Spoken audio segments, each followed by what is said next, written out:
There's a sense of relief. There's a sense of, because people here have been living in fear, Jamie and Monica. I mean, it's one thing to be grappling with the loss of loved ones and community members and to have this attack on the community, but to be going for 2 days and not having a suspect in custody, there's been just a sense of fear, and everybody has been a little on edge. I've seen the superintendent of Lewiston Public Schools posting on X, the legal relief just ran over me, a big step toward healing, and everybody who's been searching in such heinous conditions can go home safe to their families. More work to do, but this means so much. Talking about not only first responders, but community members. Coming out and about in the community today, there were Lewiston residents who were dropping off pizzas to our lab shop locations. There were people bringing us waters. Despite living in this sense of fear and being told, you really shouldn't be at home, there were still people who were going above and beyond to spread kindness and acts of kindness. Possibly horrible tragedy happened to their home. And again, there are people here from all over the world here, and it's just been a really welcoming environment. It's hard to put into words, Monica and Jamie, until you're here, just to see the sense of community. And despite everything about, there's still goodness here. And even after talking with, sorry.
mentioned, there is a sign language interpreter here, and several of the victims themselves were deaf. So it's important that their families are able to comprehend what's going on and can get accurate information right from the source. But as you mentioned, this whole community has really been thrown off. But we've been seeing so many acts of kindness, people coming together, putting up signs for local businesses, people being there for one another. And the city's actually coming up with a victim center that will be open tomorrow for victims and their families to go so they can be there together. Is that on your end? The FBI will be there as well. And as mentioned, this press conference has not yet started, but members of the city council have filed in. We're seeing some officials in the wings who are just waiting any minute for an update from them. We know that this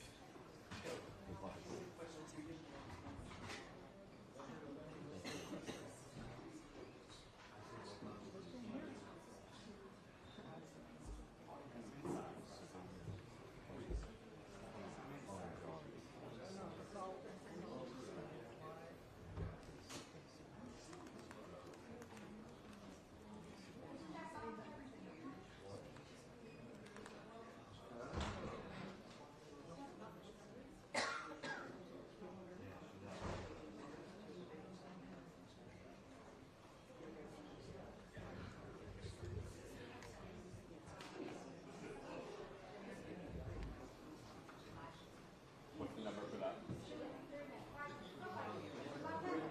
What's the phone number for that?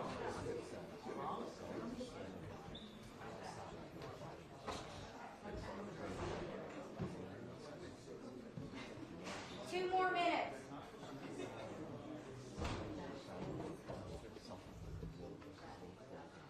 Maybe top duster.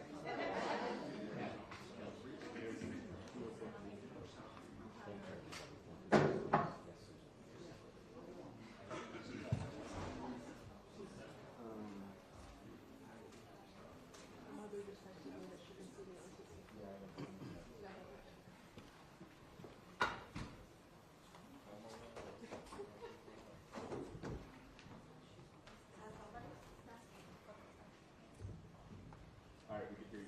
We're right on TV now.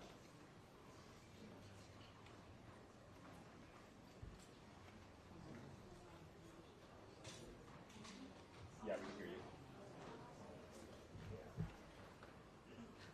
Yeah, I can hear you.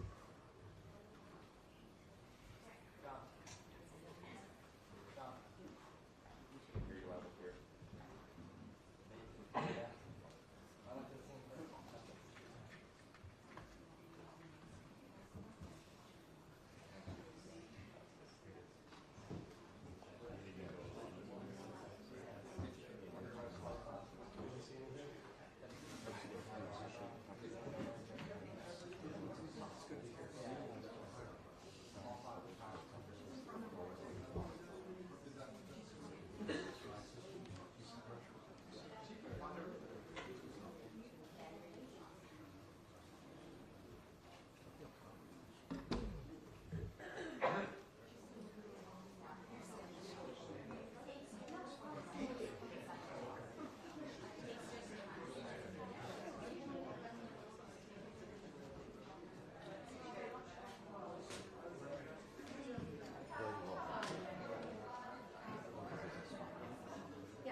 Lesson happening about now.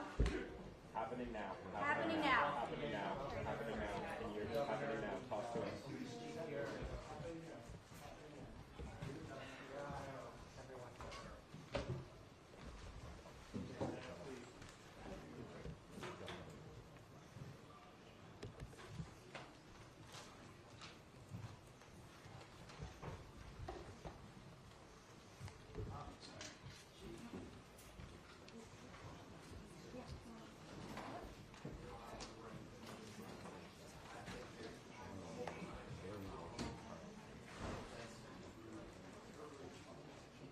Thank you very much for coming.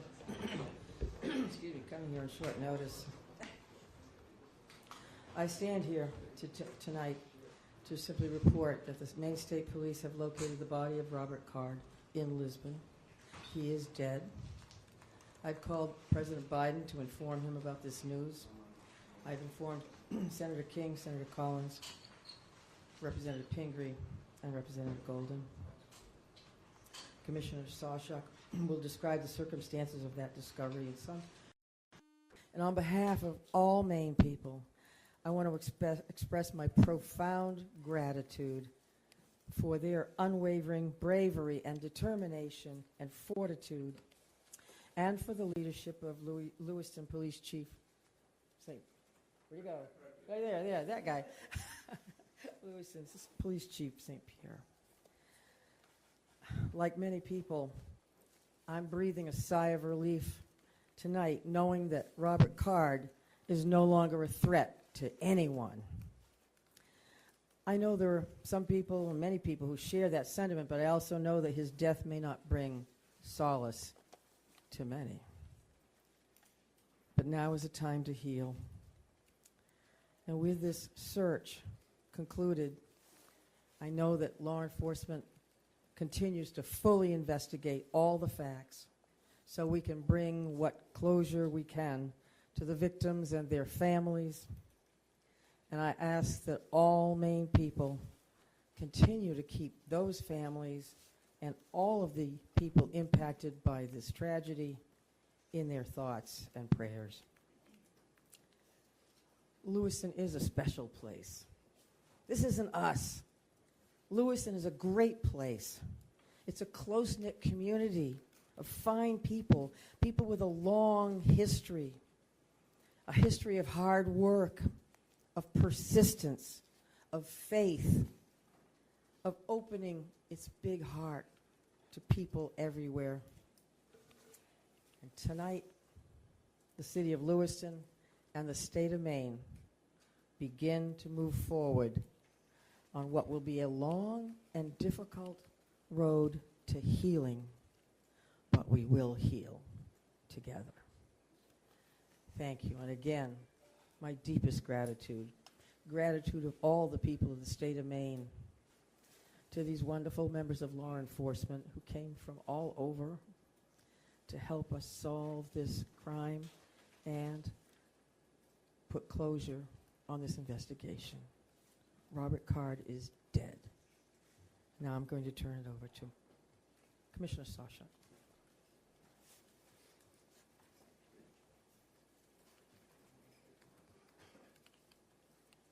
Thank you very much, Governor. We truly do appreciate all of your support. I think it's incredibly important that the next person that speaks this evening is Lewiston's chief law enforcement champion, and that is Dave St. Pierre. Dave. Thank you, Mike. Thank you, Governor, for allowing me this opportunity. Bear with me, please. I certainly did not have much time to prepare a speech here. I want to say to everybody, thank you so much. Our community can now breathe a sigh of relief, as the governor stated, and I can't echo that enough. Our work, again, is not done here. I was very elated tonight when I got the call from Commissioner Sawchuk advising me of the revelation of what took place and that Mr. Card is deceased and no longer a threat to our community or any other community. I just don't want to forget the families that are grieving and will continue to grieve. I don't want to forget the law enforcement officials that have worked tirelessly throughout this whole event to come to a good conclusion.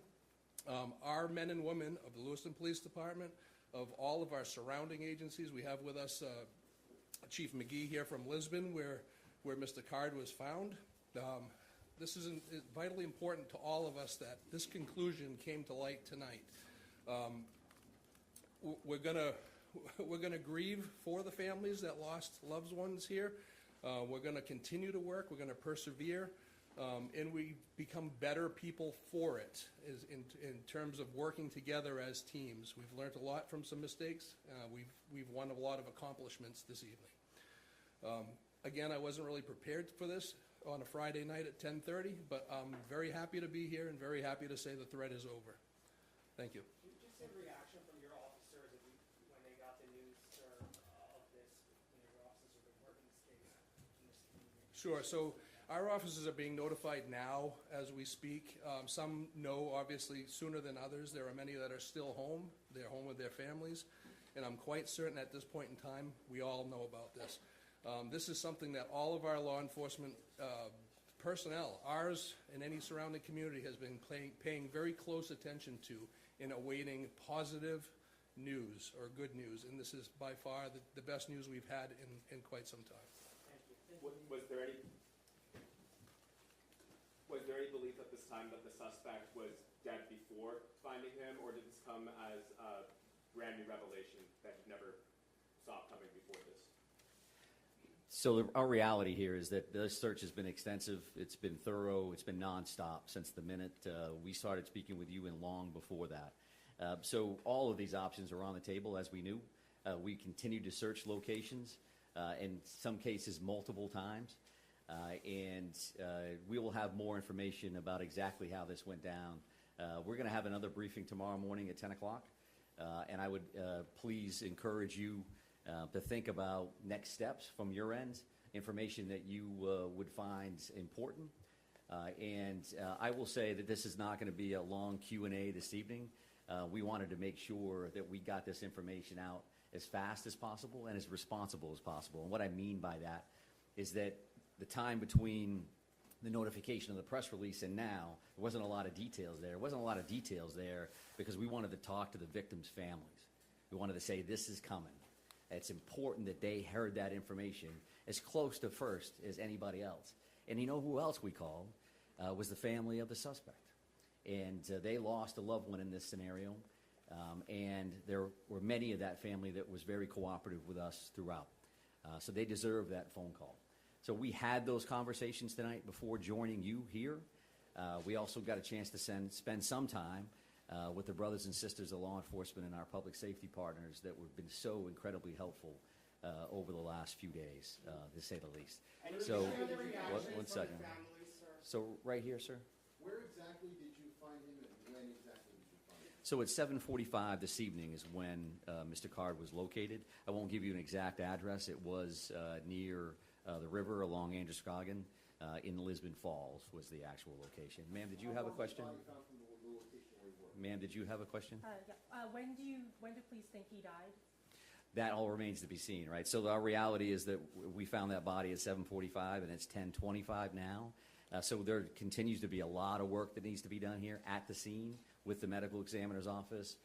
So there's a much more follow-up to what happened. But, sir, did you have a question? Found him? Any indication that he had an accomplice, and how was he found? I won't be able to answer either one of those questions at this point. Accomplices and things of that nature, we've had no indication of that since the very beginning. But as we've talked about before, these next steps are going to gives us an opportunity to do things as fast as we can in the sense that we want to provide closure and information, but also slow things down a little bit because we need to look at video evidence. We need to look at the various pieces of technology that are in play here in hopes that that gives us some additional information around some of the things that you're going to be concerned about. Yes, ma'am? We understand that he was found at the recycling center where he had previously worked. Can you help us understand more? Had you searched previously this recycling center and not found anything? And in addition to that, we understand that possibly he may have recently been fired from this recycling center. Can you talk about that? Yeah, I'm happy to take a look at that information in hopes that I can get that back to you tomorrow morning at 10 o'clock. That remains to be seen. Again, we have attorney generals that we need to work with and other individuals that are in play here. I'm going to take a couple more questions again with the mindset that it's 10 o'clock tonight, and we do want to come back tomorrow morning to have this going. Right here. You lifted the shelter in place this afternoon. So why this afternoon were you just looking for remains, or how did you make that decision to lift the shelter in place? Yeah, sure. So I think that that was an ongoing conversation since the minute we actually put that in place. We knew that was an important decision. Certainly from our perspective, it made complete sense to put that order in place immediately based on the violent nature and the traumatic nature of these crimes. And as things progressed over the next few days, since Wednesday to now, we've had a lot of conversations with various town and city leadership, with the governor's office, with Chief St. Pierre, with business owners, with residents, and we have to have that balancing act of pluses and minuses. And we had that initial surge with those communities, and those communities made perfect sense for an order. And as things tended to slow down, we didn't have any immediate threats. We made the decision to back off that. I would also just want to mention this because a fellow commissioner had asked me to do this, and I could walk out of here forgetting it. But Commissioner Camuso said that, and passed along, that actually that hunting restriction has been lifted as well. So the resident hunting opportunity for tomorrow is open across the state of Maine to include those 4 communities. There's a lot of phone calls that she would receive around that. But right here, ma'am? There are reports that he was found with a self-inflicted gunshot wound. Can you confirm that? Yes, I can confirm that. It's an apparent self-inflicted gunshot wound. Did you have a question, ma'am? Yes, I'm sorry, I just wanted to follow up. You searched that area before, as I understand it. Can you explain why he was only found this other time you searched this area? I didn't state that we had searched that area before, so Chief from the Lewiston Police Department is here, sir. Our reporting says that you searched this area before. okay. I was there yesterday. As we have stated in the past, we try to use information that we can confirm one way or the other. So your reporting can say something one way or the other, and that's fine. We can talk about that again tomorrow morning, but I think we're done taking questions for this evening. Thank you very much for your patience, and we will see you What soon. have been the family's first Thank you very much. reaction upon hearing the news? Okay, we're all set. We're all done.